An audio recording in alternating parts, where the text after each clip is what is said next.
सेवारो नमस्ते म मारोहाङ खवाहाङ तपाईँहरूलाई हाम्रो यो ग्लोबल नेटवर्कमा हार्दिक स्वागत छ। मैले यो ग्लोबल नेटवर्क चाहिँ सञ्चालन नगरेको धेरै महिना भइसक्यो। खास गरी अहिले चाहिँ म हाम्रो चाहिँ हिमाली मूलवासीहरूको यो मुन्धुम अथवा हाम्रो ओरल टेक्स्टहरूको बारेमा र हाम्रो चाहिँ त्यसको कस्तो खालको इम्प्याक्ट चाहिँ हाम्रो चाहिँ लोकल लेभल, रिजनल र ग्लोबल लेभलमा जान सक्छ र हामीले जसरी चाहिँ वेस्टर्न तपाईँको डिस्कोर्सहरू, वेस्टर्न रेटोरिकल ट्रेडिसनहरू र इस्टर्नमा पनि मेन स्ट्रिम कल्चरका जुन विभिन्न चाहिँ एउटा एजुकेसनमा चाहिँ हामीले चाहिँ डिस्कोर्सहरू हामीले पढेको थियौँ, त्यस्तै गरेर चाहिँ हाम्रो चाहिँ यो हिमाली मूलवासीहरूको जुन मुन्धुमहरू अथवा ओरल ट्रेडिसनहरूलाई चाहिँ कसरी लान सकिन्छ भन्नेमा चाहिँ मैले धेरै कसरत चाहिँ गरिराखेको थिएँ र यसमा चाहिँ मोरलेस एउटा चाहिँ मैले हाम्रो हिमाली मूलवासीहरूको सँग चाहिँ अलाइन गरेर होइन सबैको अलाइन गरेर चाहिँ एउटा बुक चाहिँ मैले अलमोस्ट लेखिसकेको छु र त्यसलाई अझै पनि चाहिँ डिपर लेभलमा हेर्नु खोजेको छु। र यी सबै कुराहरू चाहिँ मैले काम गर्दै गरेकाहरू चाहिँ यो डिकोलोनियल थियोरी अथवा मेरो आफ्नै डिलिङ्किङ, रिलिङ्किङ र लिङ्किङ तपाईँको थ्योरिटिकल फ्रेमवर्कबाट बनाएको छु। र खास गरी यो भनेको के भने योभन्दा पहिले चाहिँ हाम्रो संस्कारमा, हाम्रो समाजमा त्यहाँको लोकल हाम्रो नेपाल, इन्डियातिर खस आर्यहरूले कन्स्ट्रक्ट गरेको नलेजले चाहिँ उनीहरूको नलेजलाई चाहिँ सुपेरियर मान्ने र हाम्रो जुन त्यहाँको मूलवासीहरूको नलेज कन्स्ट्रक्ट गरिएको कुराहरूलाई चाहिँ इन्फेरियर मान्ने र यो कुराहरू चाहिँ हाम्रो पिता पुर्खाहरू होइन चाहिँ तपाईँको सयौँ वर्षसम्म चाहिँ उनीहरू हामी इन्फेरियर हौँ होइन, हामी चाहिँ त्यो के अब अलिकति हाम्रो जे डिस्कोर्स क्रिएट गरे पनि त्यो चाहिँ इन्फेरियर हो है यो होइन, यो चाहिँ खस आर्यको जस्तो चाहिँ स्ट्यान्डर्ड होइन होइन भन्ने खालको हाम्रा कुराहरूलाई जम्मैलाई मिथ भन्ने चलन थियो। र त्यस्तै गरेर चाहिँ म वेस्टर्न एकाडेमिक कल्चरमा पनि धेरै रहेँ र मैले मास्टर्स पनि अनि पिएचडी पनि मैले गरेँ र साथै मैले यहाँ वेस्टर्न एकाडेमिक कल्चरमा पढाउन थालेको पनि 16-17 वर्षको हाराहारी भयो। र अन्तिममा चाहिँ मैले सबैहरूको थ्योरीहरू पढ्दा पढ्दा चाहिँ मलाई के थाहा भयो भने तपाईँ हामी हिमाली मूलवासीहरू अथवा संसारका इन्डिजिनसहरूको जुन डिस्कोर्स छ त्यो चाहिँ इन्फेरियर नभएर त्यो हामी चाहिँ मुन्धुमले जसरी भन्छ सबै जुन एउटा लिभिङ, नन लिभिङ नेचर र हामी क्रिएचर अथवा हामी ह्युमन बिङहरू के त कि एउटै सतहको एउटै साइकलको लिङ्कहरू मात्रै हौँ भन्ने हाम्रो मुन्धुमहरूमा यस्तो खालको नलेजहरू डिस्कोर्सहरू चाहिँ क्रिएट गरिएको रहेछ। त्यसलाई चाहिँ समातेर अहिले चाहिँ यो वेस्टर्न तपाईँको कोलोनियल तपाईँको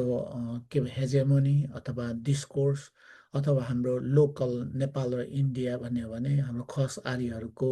जुन इन्फेरियर तिमीहरू हो है भन्ने खालको एउटा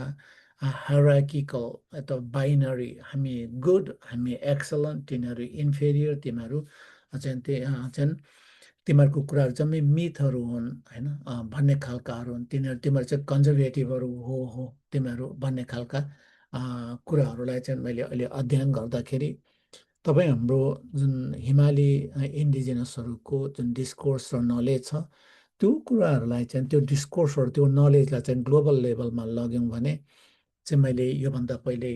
चाहिँ मैले चाहिँ एउटा क्लेम गर्दै आएको र मैले एभिडेन्स पनि इनफ मात्रामा वेस्टर्न एकाडेमिक कल्चरहरूमा दिँदै आएको र रिजनिङ दिँदै आएकोमा चाहिँ जसरी तिमीहरूले हामीलाई चाहिँ तिमीहरूको एउटा डिस्कोर्स नलेज कस्टमरी प्र्याक्टिस र सिस्टमहरू छ हिमालयन इन्डिजिनसहरूको होइन, तिमीहरूले चाहिँ त्यो इन्फेरियर हो होइन, तिनीहरूको चाहिँ भ्यालु छैन भन्ने खालको त्यो, तर तिमीहरूको वेस्टर्न अथवा खस आर्यहरूको त्यो डिस्कोर्सहरू छ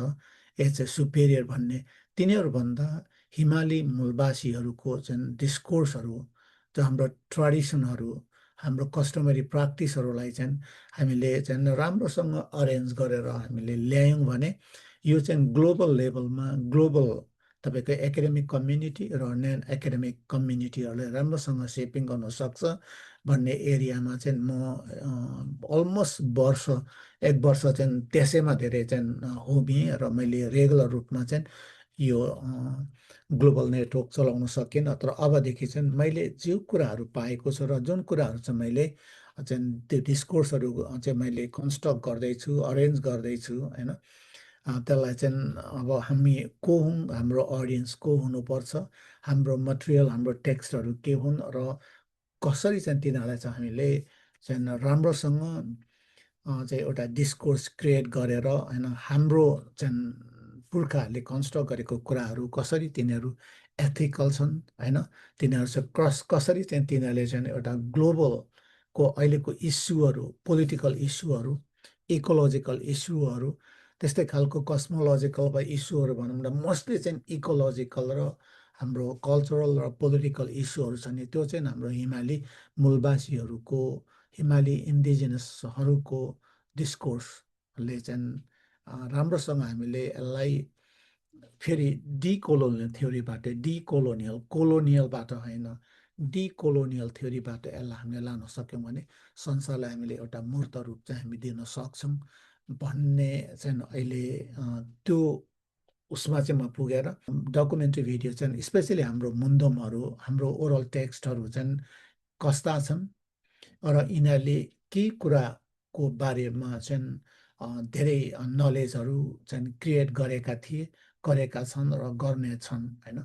र यसले चाहिँ किन चाहिँ यो इम्पोर्टेन्ट हुन्छ त ग्लोबल कन्टेक्समा भन्ने एरियामा चाहिँ म अहिले काम गरिराखेको छु र हाम्रो याक्तुङहरू के बारे विशेषमा कुरा गर्ने हो भने याक्तुङहरूको एउटा नलेज सिस्टम छ मन्दुममा भएको धेरै राम्रो छ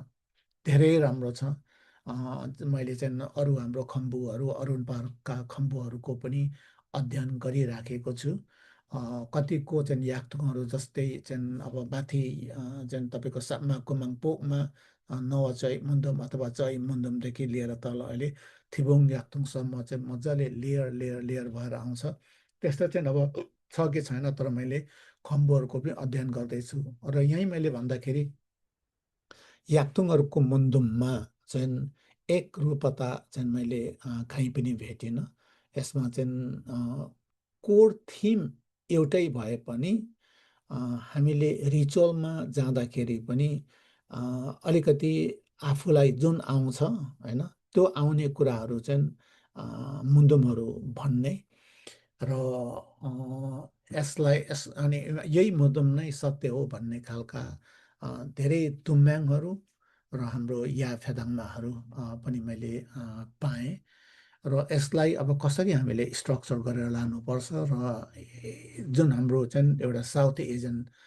बेल्टमा अहिले चाहिँ तपाईँको बसाइसराईको हिसाबले ग्लोबल कन्टेक्समा चाहिँ हाम्रो डिस्कोर्सहरू चाहिँ कसरी एक पारेर अगाडि जान सकिन्छ